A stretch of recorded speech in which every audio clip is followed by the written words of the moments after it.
이태원 참사 당일 112 신고 녹취록이 공개돼 경찰과 정부의 책임론이 대두되고 있습니다. 참사 4시간 전부터 압사당할 것 같다는 다급한 신고 전화가 수차례 접수됐지만 경찰은 상황을 심각하게 보지 않았습니다. 보도에 김혜인 기자입니다. 지난 토요일 이태원 사고가 나기 약 4시간 전부터 현장에 있었던 사람들로부터 인파 관련 신고가 11건 접수됐습니다. 경찰은 1일 오후 해당 시간에 이태원 파출소가 처리한 신고 79건 가운데 인파 관련 신고 11건의 녹취록을 공개했습니다. 첫 신고가 들어온 시각은 오후 6시 34분. 신고자는 압사당할 것 같아요, 경찰이 통제해야 할 것 같아요란 말을 반복합니다. 밤 8시에서 9시 사이 신고는 20-30분 단위로 잦아졌습니다. 부상자가 발생했다, 대형 사고 나기 일보 직전이다, 이미 사람들이 길바닥에 쓰러졌다 등의 도움을 요청하는 위급한 내용입니다. 마지막 신고는 사고 발생 4분 전인 밤 10시 11분에 접수됐습니다. 하지만 경찰의 대응은 아니었습니다.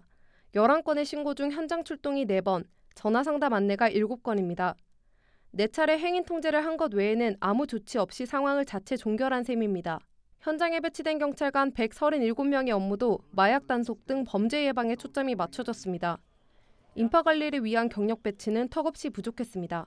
정작 경비를 담당하는 대규모 경찰 인력은 서울 도심 시위 현장에 배치됐습니다. 참사 당일 서울 도심 곳곳에 81개 기동대, 경찰관 4,800여 명이 배치됐고 사고 현장과 불과 1.5km 떨어진 용산 대통령실 인근에도 1,100여 명의 경력이 있었습니다. 이들은 참사가 벌어지기 1시간 전쯤 철수했습니다. 이번 참사의 주 원인으로 경찰과 해당 지자체의 안전대비 소홀이 꼽히고 있습니다. 특히 주무부처 책임자인 이상민 행정안전부 장관의 초기 대응을 두고 사퇴해야 한다는 목소리가 커지는 이유입니다. 이 장관은 지난 7월 말 행안부 내 경찰국 신설을 강행하며 경찰의 총지휘권을 가져왔습니다. 책임을 져야 한다면 이 장관에게 최종 책임을 피하기 어렵다는 분석도 나옵니다. 또 특별수사본부를 설치해 참사 원인과 책임 소재를 수사하겠다고 한 경찰은 2일 서울경찰청과 용산경찰서, 용산구청 등 8곳에 대해 압수수색을 실시했습니다. 신고자들은 경찰에 출동해서 확인해볼게요라는 말에 부탁드릴게요, 감사합니다, 오실 거죠라며 전화를 끊습니다.